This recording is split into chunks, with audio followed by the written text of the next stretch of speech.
जय हिंद। कैसे हैं आप?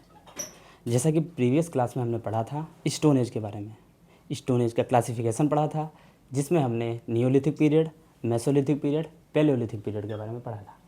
आज हम एक नए चैप्टर की शुरुआत कर रहे हैं, ताम्रपाषाण काल अर्थात चैल्कोलिथिक पीरियड। तो पहले तो हम यह समझेंगे कि इस कालखंड को क्यों हम चैल्कोलिथिक पीरियड कहते हैं। चैल्कोलिथिक जो शब्द है वह दो शब्दों से मिलकर बना है, जो ग्रीक जो दो शब्द हैं उनसे मिलकर बना है। पहला शब्द चैल्कोस, दूसरा शब्द लिथोस। चैल्कोस का जो अर्थ है वह है कॉपर अर्थात तांबा। लिथोस का अर्थ है स्टोन अर्थात पत्थर।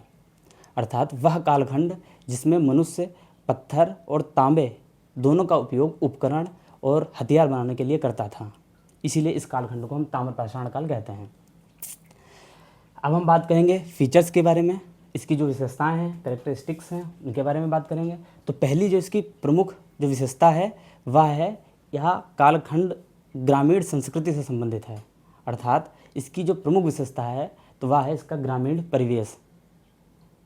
जो लोगों की जो लाइफ स्टाइल थी वह वर्तमान में विलेज जो कल्चर है उससे मैच खाती थी। तो इसकी जो प्रमुख विशेषता के रूप में हम देखते हैं ग्रामीण संस्कृति। दूसरा जो प्रमुख इंपॉर्टेंट पॉइंट है वह है तांबे का प्रयोग, यूज़ ऑफ कॉपर। मनुष्य ने, जैसा कि हमने बताया था कि मानव ने जो तांबे और पत्थर का उपयोग उपकरण और हथियारों के रूप में किया था। इस सेकंड पॉइंट से सबसे जो इम्पोर्टेंट क्वेश्चन अक्सर जो वनडे एग्जाम में पूछा जाता है, इसमें पूछा जाता है कि मानव सर्वप्रथम किस धातु या मेटल के संपर्क में आया या उसने किस धातु का सबसे पहले उपयोग किया था। तो वह हो जाता है तांबा अर्थात कॉपर। कॉपर का उपयोग मनुष्य ने सबसे पहले किया। तीसरी जो सबसे इम्पॉर्टेंट बात है कि कृषि का विकास और पशुपालन। जैसा कि हमने पहले देखा था कि मानव ने किस तरीके से गेहूँ, जौ, रागी जैसी फसलों का क्रॉप्स का प्रोडक्शन किया था।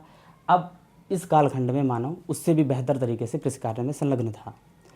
इसमें मानव पल्सेस और बाजरे का भी उत्पादन करने लगा था, जो कहीं ना कहीं मानव की प्रगति को दिखाता है। पशुपालन भी पर्याप्त मात्रा में हो रहा था। चौथा जो पॉइंट है हमारा स्थायी बस्तियाँ। हम देखेंगे कि जैसे कि प्लेसेस में लिखा हुआ है कि राजस्थान, मध्य प्रदेश और महाराष्ट्र ये प्लेसेस हैं जहाँ पे जो मानव था स्थायी बस्तियों के रूप में निवास कर रहा था। बस्तियाँ प्रॉपर थी और बेहतर तरीके से इस्टेब्लिश थी। पांचवा जो हमारा पॉइंट है जो इम्पोर्टेंट है, मृदभांड, पॉटरी के बारे में। सबसे प्रमुख बात यह है कि इस कालखंड में मानव ने कलर्ड पॉटरी का प्रयोग किया था। जैसा कि हमने पहले पढ़ा था, शायद आपको याद हो, चौपानी मांडो के बारे में, जो कि नवपाषाणकालीन स्थल था, नियोलिथिक पीरियड से संबंधित था, जहां हमने बताया था कि मृदभांड के साक्ष्य वहां से प्राप्त हैं। परंतु यहाँ पे सबसे बड़ी जो विशेषता है वह है कि अब मानव कलर्ड पॉटरी का प्रयोग कर रहा था, अर्थात रंगे हुए मृदभांडों का उपयोग। मृदभांड का संदर्भ हम इस अर्थ में ले सकते हैं कि वह जो पॉट्स थे अब वह उन पर कलर करने लगा था, रंगने लगा था उन्हें। तो इस कालखंड में हम देखते हैं कि मानव काले और लाल मृदभांडों का प्रयोग कर रहा था। जो छठा पॉइंट है हमारा ट्रेड, जो हम ये जो बस्तियाँ अभी देखेंगे इनके बारे में पढ़ेंगे अभी, इनके बीच एक इंट्रा ट्रेड था जो कि बड़ी मात्रा में था। एक शहर से दूसरे शहर, कहने का मतलब जो एक संस्कृति थी और दूसरी जो संस्कृति थी उसमें इंट्रा ट्रेड जैसी गतिविधि भी होती थी। रिलीजियस लाइफ की अगर हम बात करें तो इसमें समाधान के बारे में पता चलता है हमें, जैसा कि अभी हम पढ़ेंगे कि महाराष्ट्र में जहाँ आंशिक समाधान और संपूर्ण समाधान के बारे में हमें जानकारी मिलती है। तो पहले हम यह समझेंगे कि संपूर्ण समाधान क्या होता है। संपूर्ण समाधान हम यह कह सकते हैं कि जब कोई व्यक्ति की मृत्यु हो जाती है या मर जाता है तो उसे सशरीर यानी कि शरीर के साथ उसे दफना दिया जाता है ज़मीन में, तो उसे कहते हैं संपूर्ण समाधान। आंशिक में क्या होता है कि व्यक्ति को मृत्यु के बाद खुले स्थान में या जलाकर जिसके जो अवशेष होते हैं उन्हें कलश में रखकर दफनाया जाता है, उसे कहते हैं आंशिक समाधान।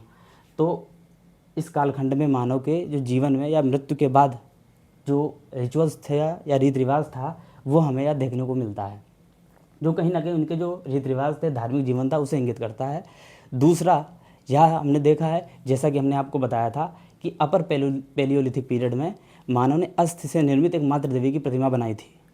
इस कालखंड में भी हम देखते हैं कि स्टैचू, फीमेल स्पेशली फीमेल जो स्टैचू हैं उनका निर्माण होने लगा था, जो कहीं ना कहीं यह दर्शाता है कि मातृ देवी की जो वर्शिप थी या पूजा थी वह होने लगी थी। आपने जहाँ तक फीचर्स हैं ध्यान से सुने होंगे और समझे भी होंगे, उम्मीद है आपको सारी चीज़ें समझ आई होंगी।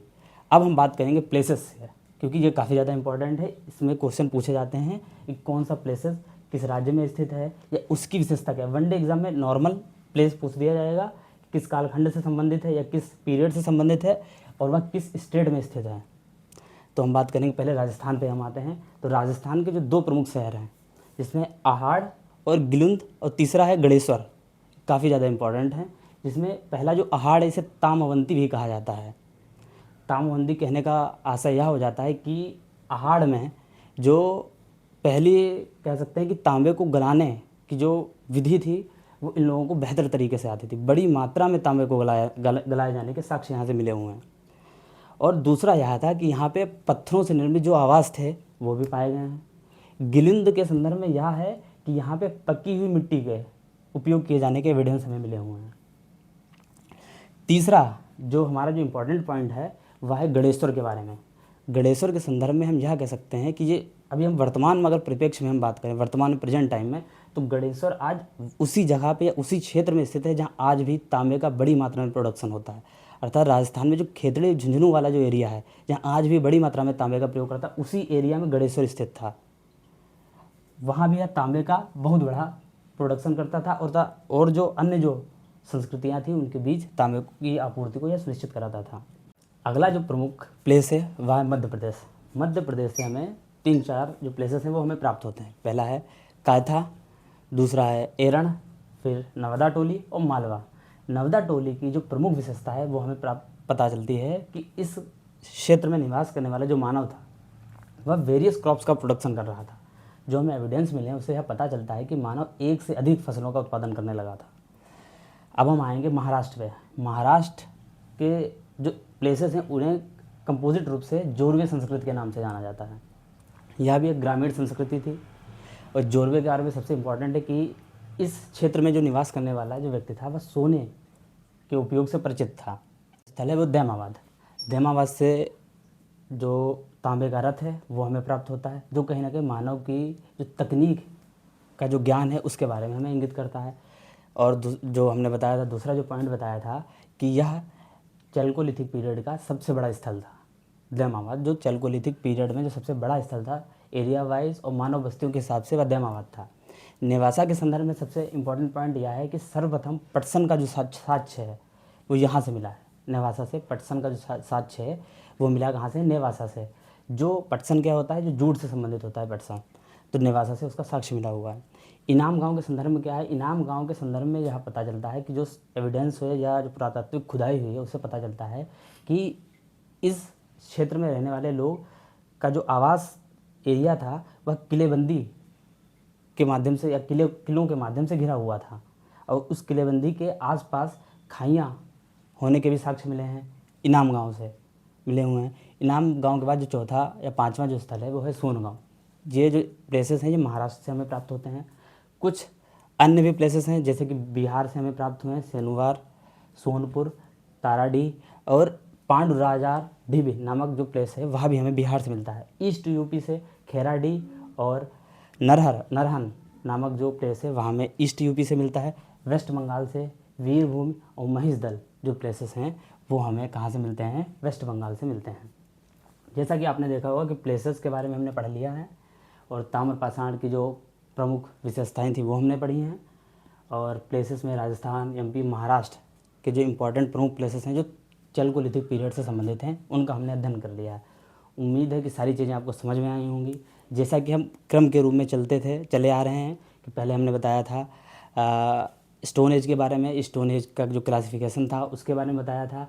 फिर हमने बताया था चैल्कोलिथिक पीरियड के बारे में। अब जो हमारा अगला जो चैप्टर होगा वह होगा इंडस वैली सिविलाइजेशन। यह सब क्रमिक रूप से मानव के साथ जो परिवर्तन हुए हैं उन्हें इंगित करते हुए क्लासेस है कि क्रम के साथ किन किन चीज़ों में परिवर्तन हुआ है। हमने सब देखे हैं, धार्मिक परिवर्तन भी देखा है, कृषि में किस तरीके से परिवर्तन हुआ है वो सब भी देखा है, और किस तरीके से अब हम देखेंगे कैसे ग्रामीण संस्कृति कैसे एक अर्बन कल्चर में परिवर्तित होती है। जो इंडस वैली सिविलाइजेशन में हम देखेंगे कि वहाँ एक शहरीकरण का एक अलग लेवल हमें देखने को मिलेगा। चलिए ठीक है, क्लास यहाँ पे समाप्त करते हैं। अब हम मिलेंगे अगले सेशन में जहाँ पे हम बेहतर और डिटेल तरीके से अध्ययन करेंगे। जय हिंद, जय भारत।